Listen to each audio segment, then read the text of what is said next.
Salut à tous, c'est TheMinimax23 et on est là pour la vidéo Minecraft aujourd'hui. Alors vous voyez que j'ai changé de texture pack et de skin, hein, j'ai une Herobrine maintenant.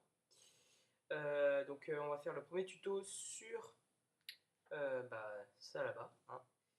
Donc voilà notre fameux bâtiment et j'ai fait notre laboratoire, comme vous pouvez le voir là, que je trouve assez bien d'ailleurs. Voilà, j'ai installé notre Nintendo, j'ai tout. Un tutoriel évidemment pour installer. Ça c'est sur le site. Alors voilà, j'ai fait un système redstone ici pour un piège. Donc on va commencer par faire la toute première construction qui va être un frigo caché, enfin un frigo un peu esthétique on va dire. Alors ça peut plaire à tout le monde, hein, c'est pas forcément voilà, bref, plein de trucs et en fait ça consiste à ça.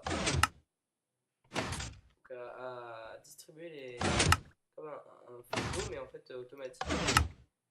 Je trouve ça vachement sympa moi comme truc. Et je vais derrière il y a tout un système.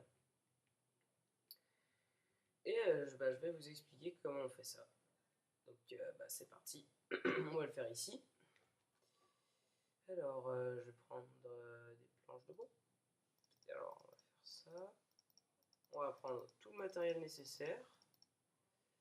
Planches de bois, redstone,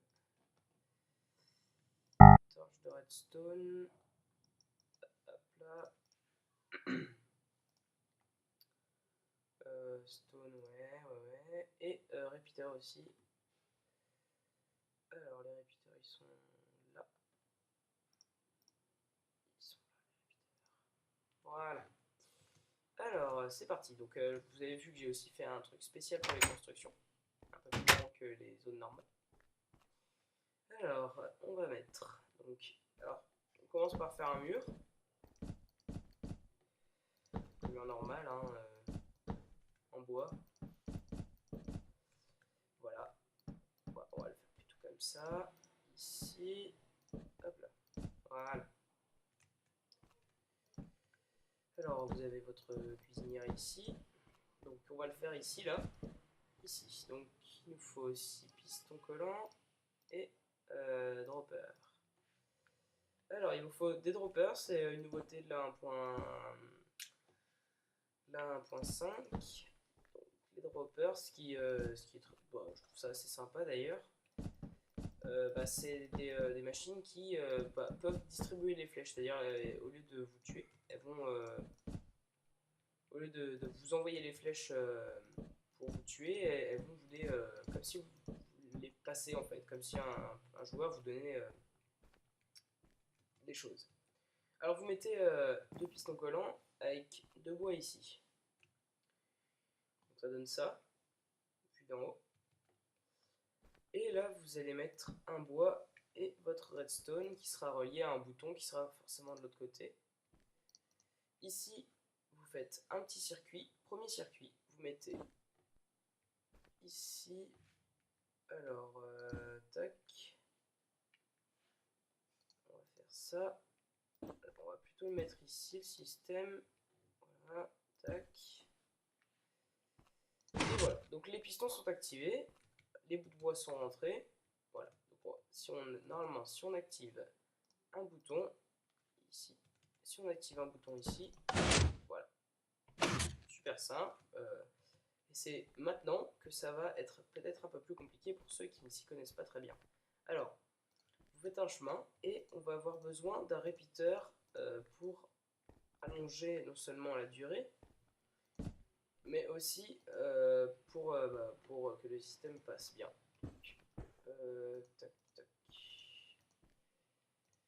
Voilà. Alors, vous mettez mettez un bloc ici, redstone là, et ça. Vous mettez 2 droppers. Voilà, mince. Ennuyeux. Alors, un dropper au-dessus, un dropper au-dessus, alors. Ah merde. Alors, d'une vue d'ensemble, je vais vous montrer après. Voilà. C'est bien important. Alors, voici le système, à quoi ça ressemble. Donc, on va mettre par exemple du bois ici et du bois là. Donc, normalement, si on a les 2 planches de bois, voilà, ça disparaît. Alors, je sais pas, j'ai jamais essayé, mais on va essayer avec un bouton en pierre, ça peut changer l'esthétique. Voilà, c'est un peu plus rapide. La différence entre un bouton en pierre et un bouton en bois, c'est que le bouton en bois sera beaucoup plus lent que le bouton en pierre. Donc ce système est assez sympa, de fabrication, très simple, très simple. Et vous avez plus qu'à installer votre cuisine juste derrière avec les objets à distribuer. Voilà. Bon, salut à tous, hein, bon amusement, bonne construction système Redstone et à la prochaine pour l'explication du piège. Salut à tous!